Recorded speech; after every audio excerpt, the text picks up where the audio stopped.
It's time to toss a coin to your Witcher. It's time to review Geralt of Rivia.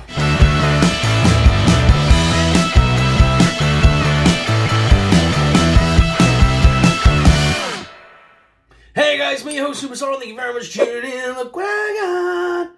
It's The Witcher. Now this is the Gold Label series from Mcfarlane, as part of their sort of like, I'm not sure if it's meant to be like a chase variant, I'm not sure. They've released this Gold Label variant, which gives us different versions of the characters. This is the Geralt of Rivia. They've also done a Batman and some other things. They've done like a Mandarin version of the Spawn figure. They've done lots of different things.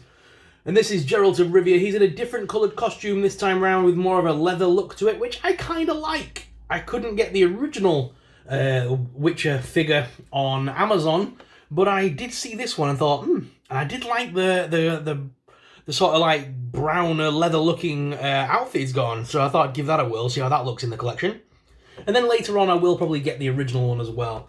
But for now I do actually like this one, it's pretty cool. So this is by Mcfarlane's Toys, in partnership with CD Projekt Red, who makes the video game of The Witcher. I've been playing the Witcher game since the original Witcher game came out. I remember that was like 3 discs long. I spent daft on PC. Maybe even more. But yeah, I remember I got it in like a big box set, like a big thing, and it came with a book and a map and all sorts. Very cool. And obviously with The Witcher Wild Hunt, which is what this one's based on, has become one of the most popular video games on the current generation of consoles. And definitely it's a figure worth having, so let's break open The Witcher and take a closer look. Now you guys get very upset when I say this, but I still have yet to sit and watch the entirety of the Witcher TV series. A lot of people tell me it's very good. I've just never got around to fully sitting and watching it. It does have his display base in here as well, which I will be taking out. It's attached to the backing board though, so I'm going to have to...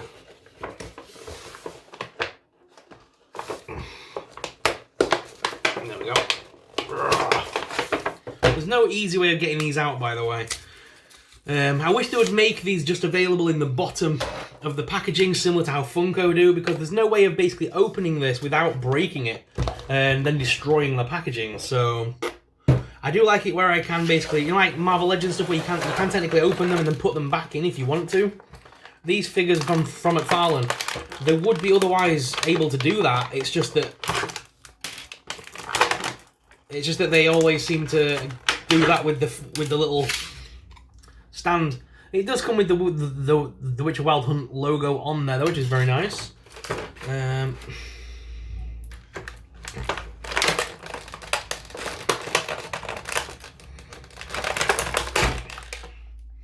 haven't got my scissors to hand, so I've just pulled that off. That's when you know you unbox toys too regularly, when you know how much pressure it takes to pull one of them off. Oh, there's more on his feet. I need the scissors. I can't do the feet ones. Where's my scissors?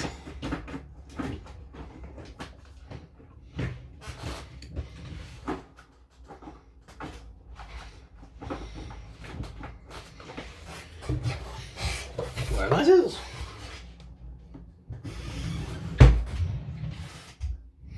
Hang on a second.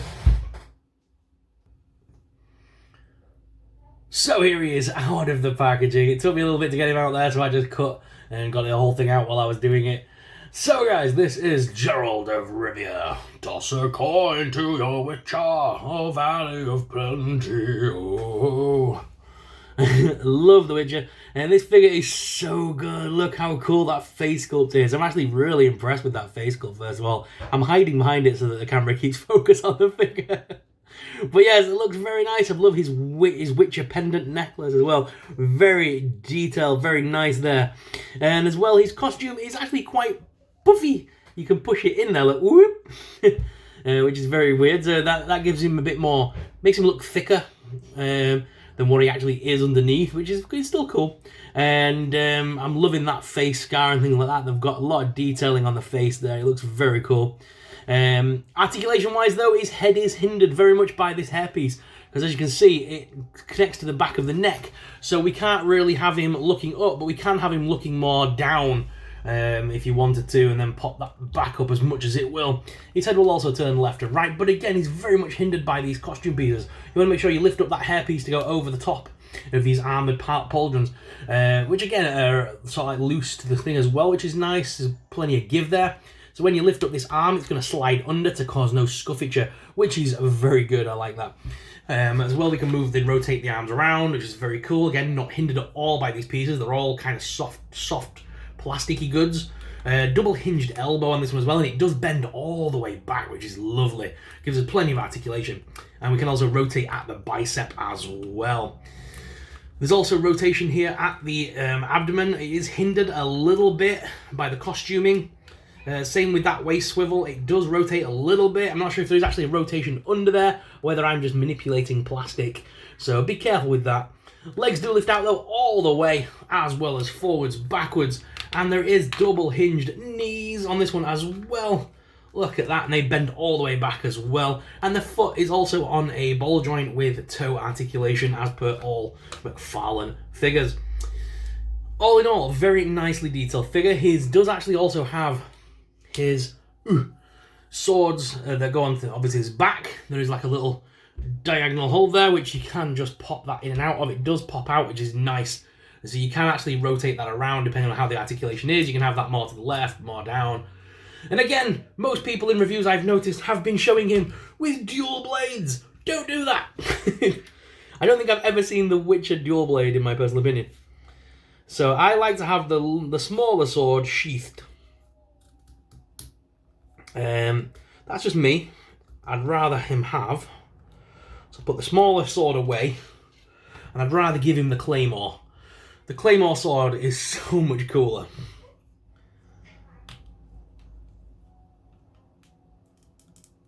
Also, I don't know why they've given him a trigger finger on the figure. I'll show you that in just a second.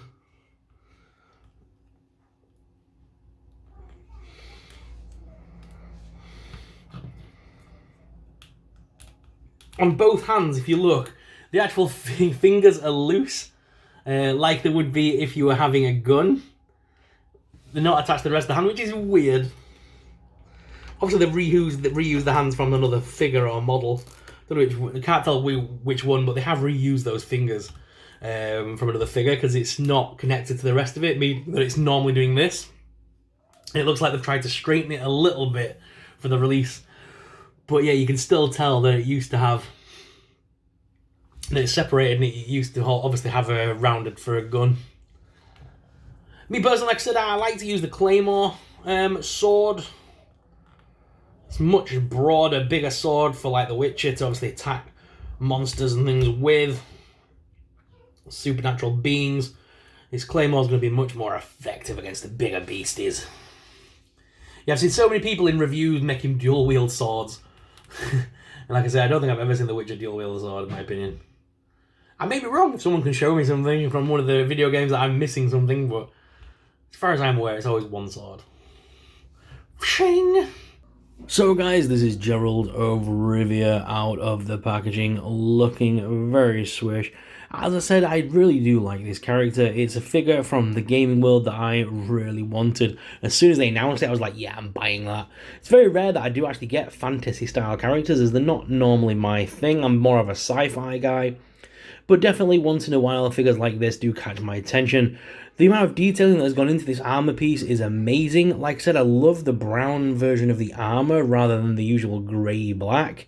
I think it stands out a lot more and looks very swish. It does match the season right now as well, with it being sort of springtime. I think this armor does look very leathery in spring, sort of, you know, a bit more of a summer armor. So I might use some nice outdoor photography once we've allowed outside again and take some very nice shots of him. The figure itself is very well detailed. The amount of articulation and stuff is just brilliant. And I don't think you'll be disappointed in this figure whatsoever. The face on it is absolutely immaculate. No issues there. There's no derpy eyes or anything. Everything just looks absolutely spot on. And that Witcher necklace piece as well is really detailed. You just can't seem to capture it very well on camera. But I love that in the armor you can see all the buckles, all the rivets, all the stitches in the armor. It all just stands out on that lovely tanned armor. And if we turn it around as well, I love the fact that they've included the leather wraps around the sheaths for the blades as well. And they do just pop into his back, and you can actually remove them, which I'll show you in just a moment. If you see, I'll just pop that out for you so you can get a closer look. Pop. And as you can see, that just pops out straight away, leaves a little hole in the back, and it is just a little nub. There's no back on the sheath, so you want to display that face down if you're ever going to use it, you know, without being on the character, if you wanted to display it somewhere. The weapons as well are very nice. This secondary sword, which didn't show you on the main cam, has got some very, very nice indentations on it, some nice inscription and things like that, matching the game. Very, very detailed again. A very solid looking sword. In fact, both swords on this figure are very solid. He is 7 inches in height. I will do some comparisons in a moment to some other figures from different lines. There he is with the second sword in hand and on the base. You don't really need the base, as you saw. He does actually, once you've articulated him, he does stand very well on his own, but if you wanted to use a display base, there it is. And here he is stood with Baraka and Predator, so you can see the scaling there. He is on the shorter side for some of these figures from Mcfarlane, but either way, he's not as short as the 6-inch Stormtrooper. Guys, I hope you enjoyed this video. Thank you very much for tuning in today. I enjoyed making this one for you, and it was one that you guys chosen. So please stick around on the channel. If you go to the community tab, or sometimes you'll see that I will put polls up from time to time where you guys can choose the next review. I used to be able to do that as cards on here, but they've kind of got rid of them now. You have to do it as a community post. So stick around for the community posts, and you guys get to choose the next reviews. Sometimes as well, I do post things up on Instagram where I get you guys to choose videos for me and things like that. So as well, you might want to add me over on Instagram. Instagram's a great place to interact with me as well, as I can be more interactive over there with you guys, answering questions and talking to you on you know, instant messenger and things like that. So please do add me over on Instagram. But guys, thank you very much for watching. As always, I'm your host, Soup Sorrel, and I'll see you in the next video. And until next time, may the Force be with you. Bye!